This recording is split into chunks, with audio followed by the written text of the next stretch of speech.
Welcome back, everybody, to the Metropolis Bulldogs Teambuilder Dynasty here on NCAA Football 14. Today we kick off season number 4 of the series with our first 4 games of the season as we open up against our in-state rivals, the Maryland Terrapins, to kick it off. Our Bulldogs have continued to improve over the past couple of seasons. We're now a 3-star school, coming in as an 83 overall, coming off an 8-5 season a year ago in which we won our very first bowl game in program history. We're looking for more this season as we get through weeks 2 through 5. Week 1, we have a bye week. We do have some preseason stuff to quickly run down. If you want to hop right over to the regular season game, I'll leave a timestamp in the description. But at the end of the last episode, which was the off season, we went over all the red shirts and stuff. We're redshirting most of our new true freshmen. We're also redshirting Jonathan Roberts, who made a big position change from quarterback to wide receiver. 90 overall, Manuel Castillo, the highest rated player on the roster, is now the full-time starter at the quarterback position. Here are our other starters at all the other positions.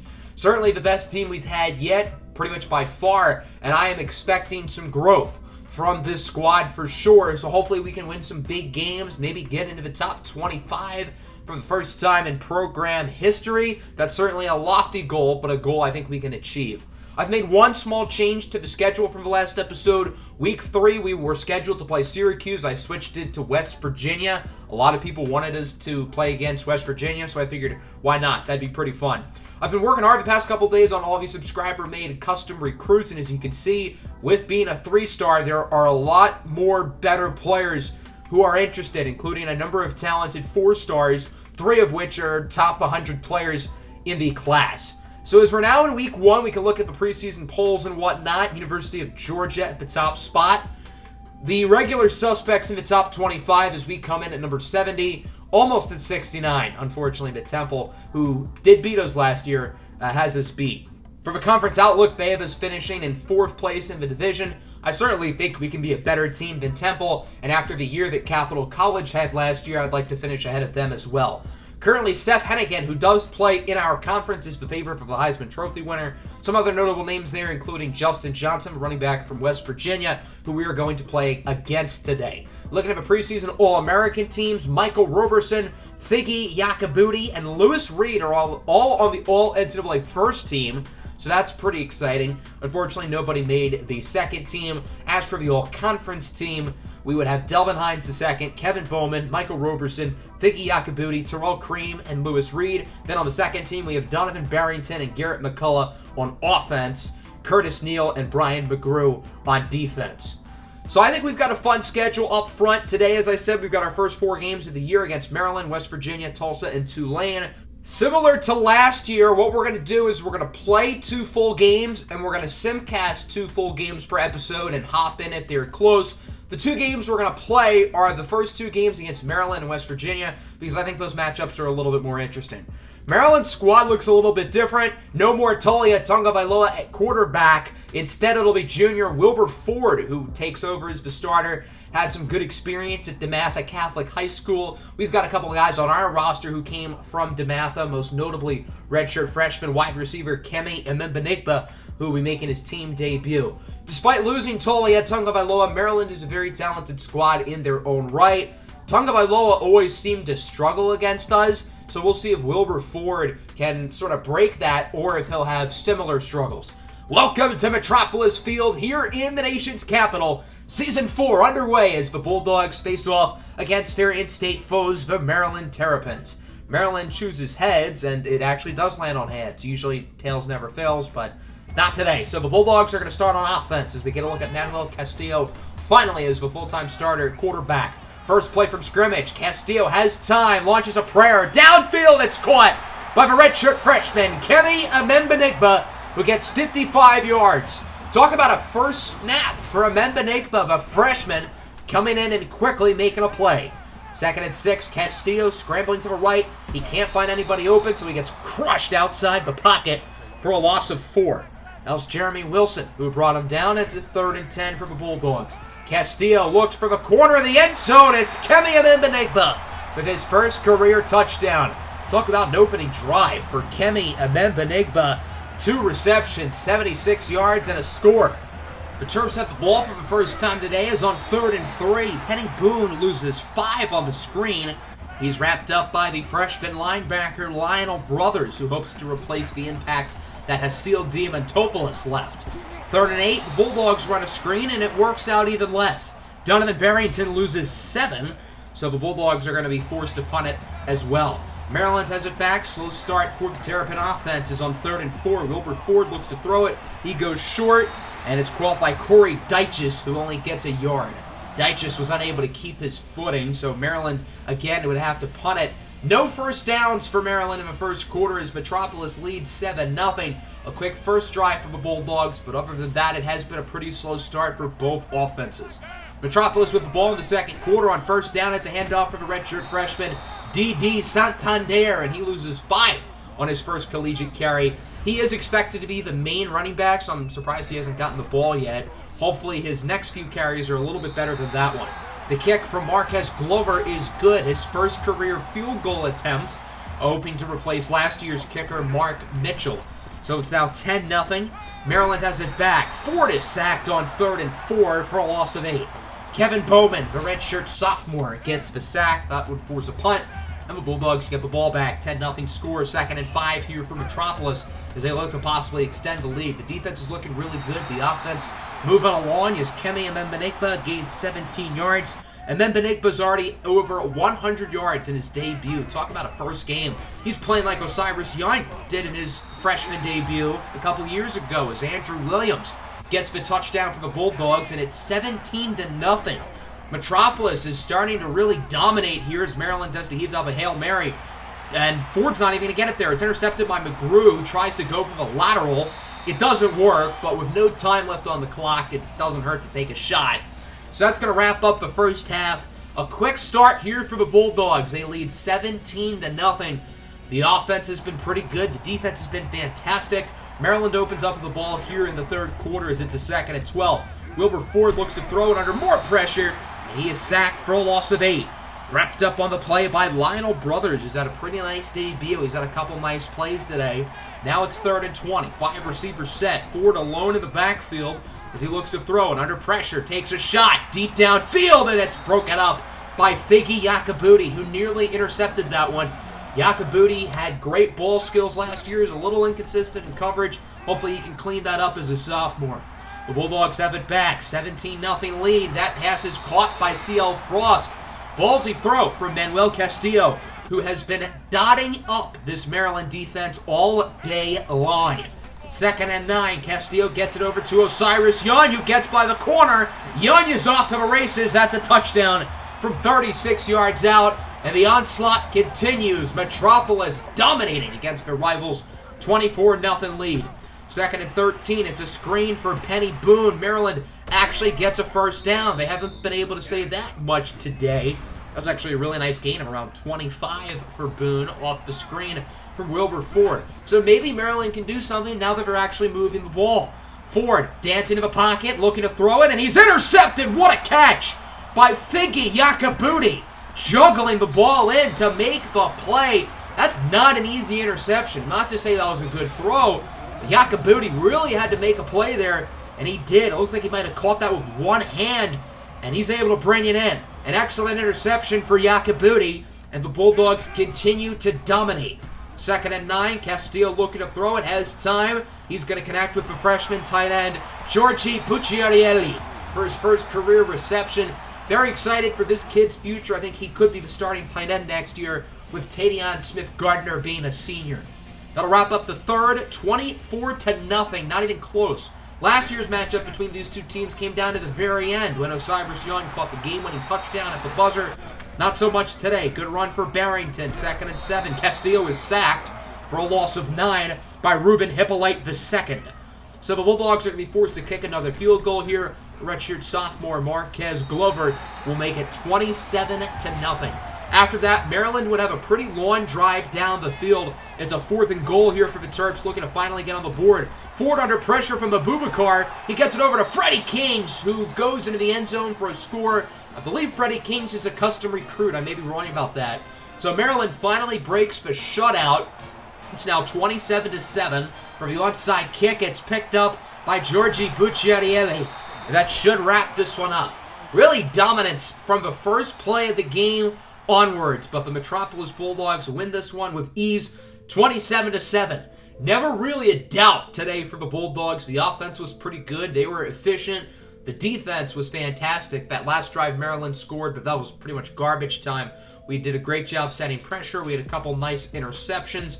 Manuel Castillo played very well, 17 of 21, 216 yards and 2 touchdowns. I'm feeling more and more confident each and every game I see him that he can be our long-term starting quarterback, or I guess at least for the next 2 years. We didn't run the ball all that well. Hopefully that can improve this coming week. Kemi Membenigba and Osiris Young were both very good. Great to see Membenigba play well in his debut. And then defensively, Lionel Brothers, Kevin Bowman, they were both very impressive interceptions for each of our starting outside corners, Brian McGrew and Figgy Yakabuti.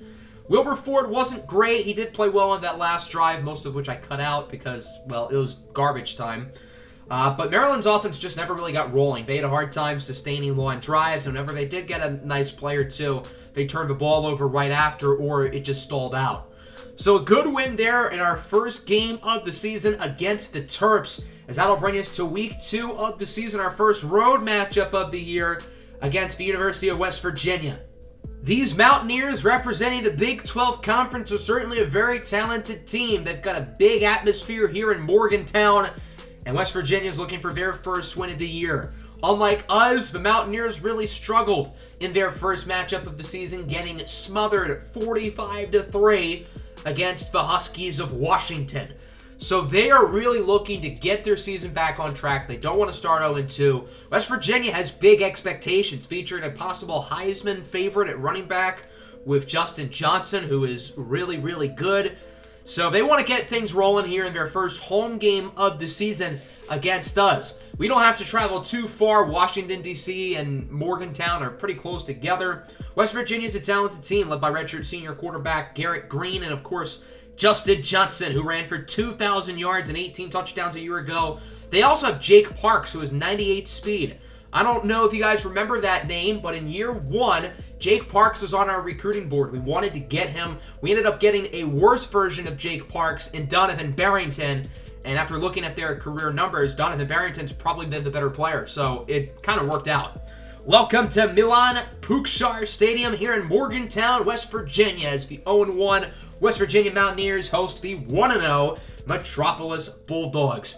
I noticed, by the way, our captains for the coin toss are Dilip Bowe, he was a captain last year, and starting left tackle Chris Adams, who is a redshirt junior. Tails never fails. The Bulldogs with a coin toss. They're, of course, going to elect to kick off, which means we're going to see the defense first.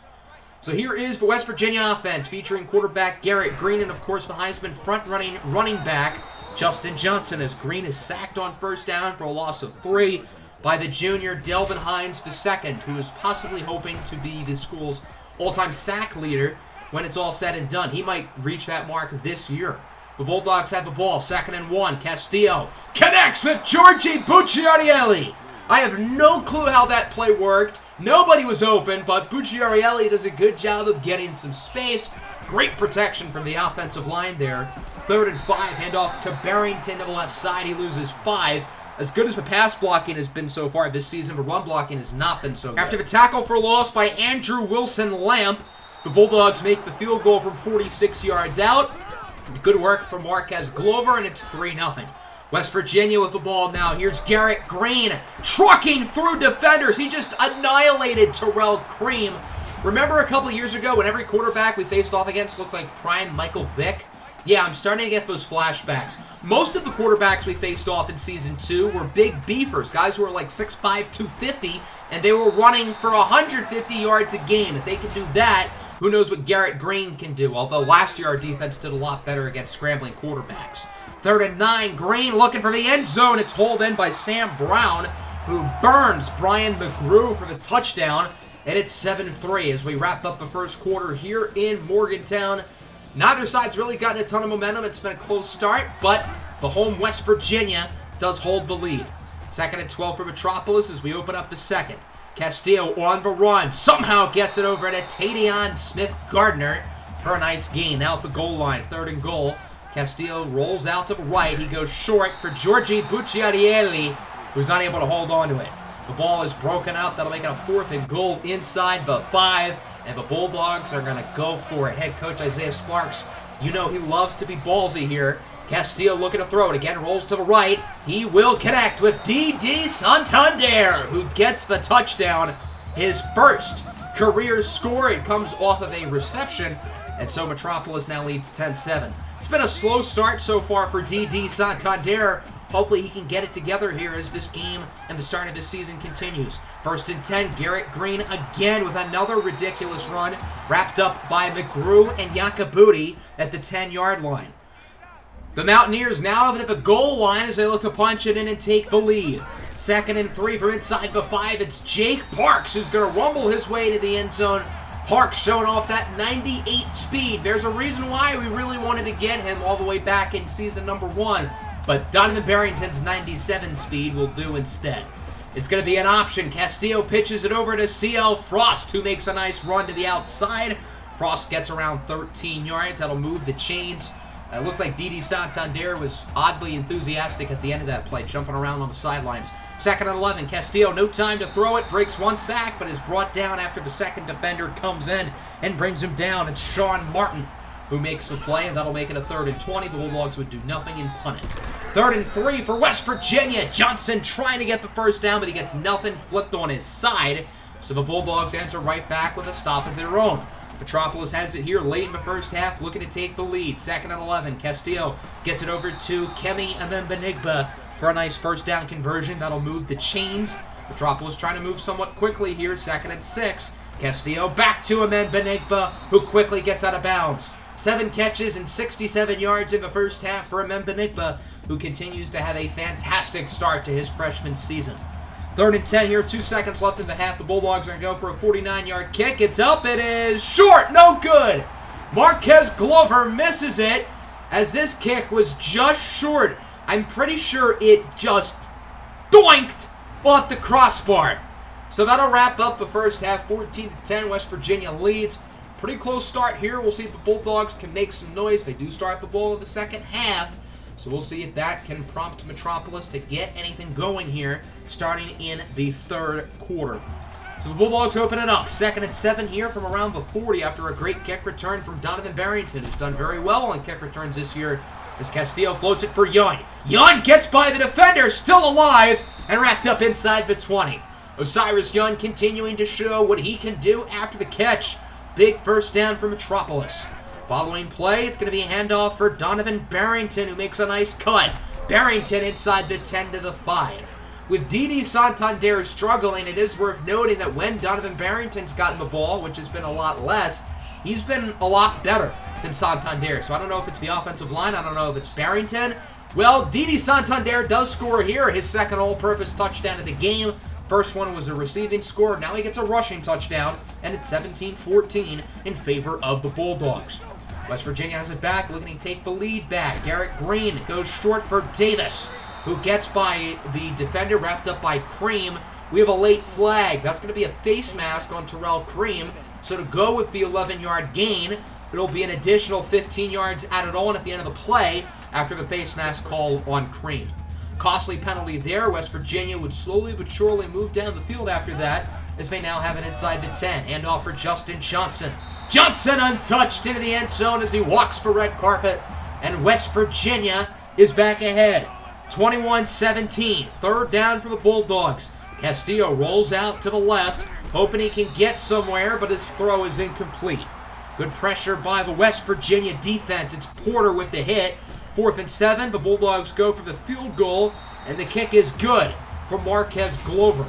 That one barely goes in, but it is good, and it's now 21-20. West Virginia leads, but only by 1. 3rd and 1. Johnson smothered in the backfield for a loss of 3. The junior linebacker, Michael Roberson, brings him down, and so that'll wrap up the 3rd. 21-20. We've got a close one, but it's West Virginia who leads. 1 quarter to go. 2nd and 8 for the Bulldogs. Castillo scrambles to the left under a lot of pressure, and he is sacked for a loss of 8. Lonnell Carr with the hit, and the Bulldogs, after not getting anything on 3rd down, would elect to punt it. So West Virginia has it back with the lead on 1st down. Green looks to throw it. He breaks one sack, but is brought down. Brian Slater with the initial hit, and Kevin Bowman, who's gotten off to an awesome start this year, wraps them up. Bowman has gotten a lot more playing time. He was a rotational guy last year, but with Jonathan Savage II graduating, he's now been more so an every down player, and he's been really good. 2nd and 12, Brian McGrew picks off the pass. McGrew with his second interception in as many weeks, as Green's pass was short. Huge turnover for the Bulldogs, and now there you have it back, looking to win the game here on offense. Metropolis is going to look to be smart here with how they manage this clock. Nice first down run from D.D. Santander when he has blocks. He does a good job of finding and navigating through traffic, and he's got great breakaway speed. 3rd and 2. Barrington runs for the first down, and now it's time to chew clock. The Bulldogs are pretty much in field goal range. Hopefully Marquez Glover is warming up that leg. 3rd and 2 now for the Bulldogs. Time continuing to tick. Play action fake for Santander. Castillo connects with Osiris Young, who is wrapped up at the 1. Big play for Young, and now the Bulldogs might just try to go for the touchdown. 2nd and goal, under 20 seconds to go now. Castillo in shotgun as he looks to throw it. He has an open man to the right. It's Tavion Smith-Gardner for the game-winning touchdown. Smith-Gardner with the score, and it's going to be 26-21 as the Bulldogs look to go for 2 and make it a clean 7-point lead. Great read from Castillo, who's had another phenomenal game today. Maybe not as good as last week, but still quite impressive. Here's the 2-point conversion. Castillo looks to throw it. He again goes to his right, and he has Rashawn Obendote wide open, and so it's 28-21. So now West Virginia has no choice but to lob up a Hail Mary. They need a touchdown to tie it and send us into overtime. Green heaves up a prayer for the heavens, and it is caught by Brown, who only gets 50. If that pass had another 10 yards on it, West Virginia would have tied the game, but they're unsuccessful, and so Metropolis wins 28-21, and the Bulldogs start their non-conference slate with a record of 2-0, defeating 2 Power 5 opponents in Maryland and West Virginia. This matchup against the Mountaineers a little bit closer than the Maryland game. Manuel Castillo again playing quite well. D.D. Santander still struggling to get a whole lot going, only 2.3 yards per carry. Hopefully he can figure some things out. Kemi Amedonigba, Osiris Young, and Tavion Smith-Gardner lead the way in the receiving category. Smith-Gardner with the game-winning touchdown. We had a couple sacks, the interception by Brian McGrew, which really was the turning point in the 4th quarter. These guys ran the ball really well. Justin Johnson was as good as advertised. Garrett Green was looking like Vanilla Vic out there. And West Virginia's defense wasn't too bad. They couldn't hold up on the last drive, but overall they weren't too shabby. So now we open up with conference play as we start with Tulsa. Tulsa's 0-2, but these guys always play as really tough. Last year we had a game against these guys going to overtime. We lost. If you remember, we were down by 1. We could have gone for an extra point to tie, but instead we faked it, went for 2, and lost. So we've got some history here against Tulsa, who always seems to perform pretty well against us. So we'll see what we can do here today against the Golden Hurricane. We need to start our in-conference schedule off well. Last year, we were a little bit inconsistent early on in our American Conference games, and that really prompted us from not having a shot of making the conference championship, which is one of the ultimate goals I have for this team here at the end of the year. We are rated higher than them, and Herb Street is picking us to win. Since we're better than these guys, I trust us to do well in the Simcast. They do have a good quarterback in Byron Morton, who's a 94 overall junior. Morton's gotten off to a decent start this year, 4 touchdowns, no interceptions. He does have a low completion percentage, however. He's the only 90-plus player on the roster. So as I said just a second ago, this will be one of our 2 Simcast games today. We're going to Simcast this game through, and if it is close, going into the 4th quarter, we will hop in and play. So that's going to be the plan here. Back at home at Metropolis Field, the 2-0 Metropolis Bulldogs look to make it 3-0 against the Tulsa Golden Hurricane. Tulsa's going to choose tails because tails never fails. And, well, wouldn't you know it, lands on tails. Tulsa chooses to start on defense. So we're going to have to open up on offense here again as we start with simcasting through quarter number 1. Hopefully we can set the tone early in this ball game as we open up with the ball. Got a great opportunity to do so, and we don't score on an opening drive. Not a ton of offense so far. Tulsa moves down the field, scores a touchdown, 7-0. Good start here for the Golden Hurricane. We move it down, and we're right on the goal line here at the end of the first quarter. It's 7-0, but we do have an easy opportunity to score. Can we get the touchdown? Not quite. We only are able to get a field goal. 21-yard kick from Glover is good. So it's 7-3. Tulsa leads. Both offenses are still kind of struggling. Tulsa moving down the field. They had another touchdown, so they now lead 14-3. Our offense is really not looking good at the moment with only that field goal. Still 14-3. We moved down the field, score a touchdown right at the end of the first half. Tulsa was close to scoring, but they missed a 39-yard field goal. So it's 14-10 here in the third. Tulsa in the red zone gets a field goal, so it's 17-10. Tulsa back with it. They make it 24-10. And then us on offense, we score a touchdown late in the third. So it's 24-17. Tulsa's about to start their drive here in the fourth quarter. I figured, why not hop in? This is a pretty good time to do so. Trailing by 7, starting on defense. It's clear the team needs a spark. Let's see if we can give it to them. So here's Tulsa to open up the fourth quarter. Handoff for Weathers up the middle. He gets a nice gain. Big run for Devin Weathers. Weathers hasn't lit the world on fire today, but he has been pretty solid, averaging over 4 yards a carry with 75 yards on 18 touches. 2nd and 9 now here for Tulsa. That's going to be a screen pass, and it's intercepted! A juggling interception for Figgy Yakabuti, and the Bulldogs force a turnover. Wow, a one-handed grab for Yakabuti. His spec catch rating must be quite high because both of his interceptions this year were not right to him. They were really, really good defensive plays. 3rd and 4, Kemi Amembanekba with the first down. Mauls a defender into the end zone. What a play by Kemi Amembanekba, who just plowed through the defender, just like he plowed through the bed sheets last night, and we're tied at 24. That was a horrible joke. I apologize. Here's Baron Morton on the run, wrapped up by Delvin Hines II.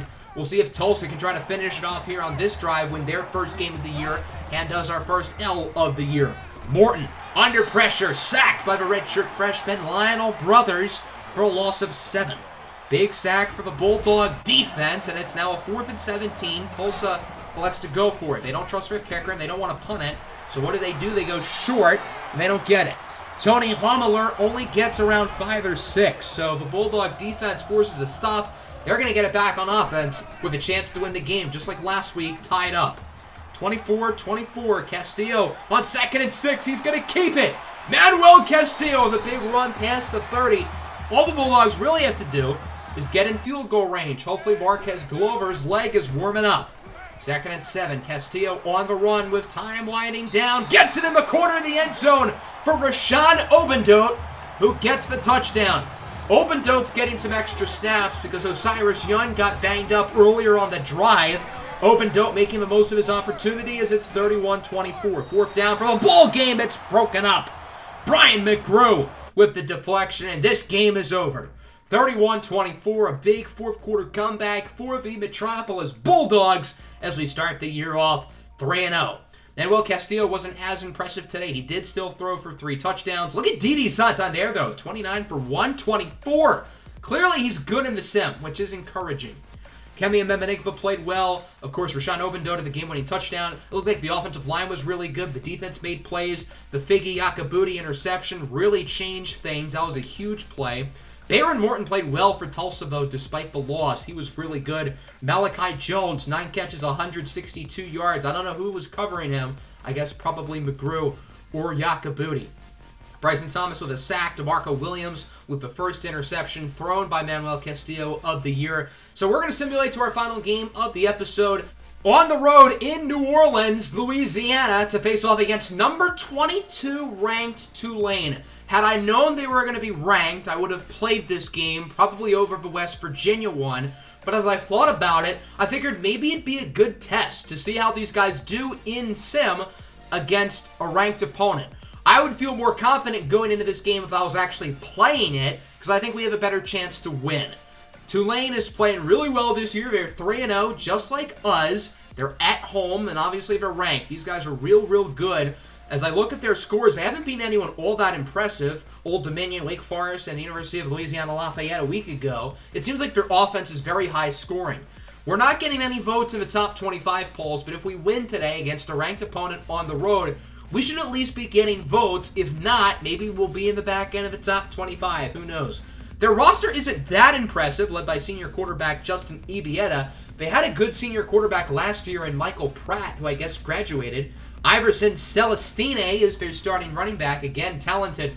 But this roster isn't that insane for a 22-ranked team. I think we can beat these guys. Even though we're going to be on the road, and it's the first time we really have to travel this year because our first road game was in West Virginia. That's not much of a travel. So this was really our team's first plane ride of the year, so hopefully the jet lag and whatnot proves to not be an overly big deal. Welcome to Yeoman Stadium here in New Orleans, Louisiana, as the 3-0, number 22 ranked Tulane Green Wave face off against the 3-0 unranked Metropolis Bulldogs. The controller was dead. I guess I didn't notice until there. Of course, we're going to choose Tails because Tails never fails. Tails went 3-1 today. That's pretty good. 75% accuracy rate. That's why you got to pick Tails, kids. So, of course, this is also going to be a simcast game if it's close, which I think it will. We're going to hop into the fourth quarter. At least I was expecting it to be close, but we got off to a hot start, scoring a touchdown. We lead 7-0. Tulane answers back with a touchdown of their own. We're moving it nicely here at the end of the quarter. We have a 3rd and 9 to open up the second. We'll see if we can do anything with it, or if we're going to have to settle for a field goal. And sure enough, we would score. A 5-yard run from Donovan Barrington. Tulane answers right back, 14-14. This is a very close game, just as expected. I was worried there's a chance we'd get killed, so it's nice to know we're playing competitive. Not only that, but we're going to take the lead at the end of the first half. A big drive from Manuel Castillo and company puts us ahead 21-14 as we open up the third quarter. We open up with the football as well, so hopefully we can really do some damage here in the third quarter and look to extend this lead. We're running the ball well, have a few nice pass plays. We score a touchdown. We lead 28-14. Bulldogs get the ball back, marching down their throats, 31-14. We get another stop to start the fourth, and it's 38-14. So I figure we're up by 24. This game's not going to get close. We can sim out. Tulane would add another touchdown late. They would also get a 2-point conversion, but it's not going to matter. The Metropolis Bulldogs defeat number 22 Tulane by the final score of 38-22. This is one of our first ranked wins in program history, and boy, it could not have come at a better time as we start the year off 4-0. Great performance here from the team who really had their best game of the season, even if you don't consider who we were playing against, because the other games were either close, or in the Maryland case, we kind of sleptwalked in the second half. This game from start to finish, we dominated. Manuel Castillo was great. Didi Santander, 33 carries, 152 yards. He's getting the ball a lot in the sim, and he's doing better than he did in the games that I played with him. So hopefully I can figure out how to use him like the sim does. Osiris Young, Kemi Mbembenigba, and Tadion Smith-Gardner, again, were our best receivers. I wish CL Frost was a little bit more in the offense. It seems like he is very clear of a fourth target behind Young, Mbembenigba, and Smith-Gardner. The defense was good. Marquez Glover was not all that good, but it doesn't really matter. Our run defense was great. Iverson Celestine had under 2 yards per carry. And obviously, Tulane's defense kind of struggled. They had no sacks. Shout out to the offensive line for not just good pass protection, but also good run blocking. No interceptions as well. Manuel Castillo was fantastic. So that brings us to week 6. We're 4-0, getting ready to face off against SMU. And I feel like today's episode was really a turning point here for our Metropolis Bulldogs. The past couple of seasons, we've made really good strides, and I was hoping this team would take the next step here in year number 4, and that's exactly been the case. We beat 2 Power 5 teams of Maryland and West Virginia, and we were starting off well in conference, including beating number 22 Tulane on the road. In case you're curious about the votes, Tulane dropped out. They're getting a lot of votes. And look at us. For the first time in school history, we are getting votes to be in the top 25. We're behind Tulane, which is a little bit stupid, but I'm not complaining. It's still very cool to finally be getting top 25 recognition. If we can get some more wins going here against SMU, maybe week 8 at home against Florida, who's in the top 10. Imagine if we win that game. Next episode, we're going to get through the recruiting special, get an opportunity to look at some of the top high school players on our board. It's a really fun recruiting class. I can't wait to show you, guys, some of those prospects. And then after that, we'll get through our next 4 games of the season, including our big matchup against Florida at home. Hope everybody enjoyed. Make sure to like button and subscribe to the channel if you are new. Peace out. Go Dogs.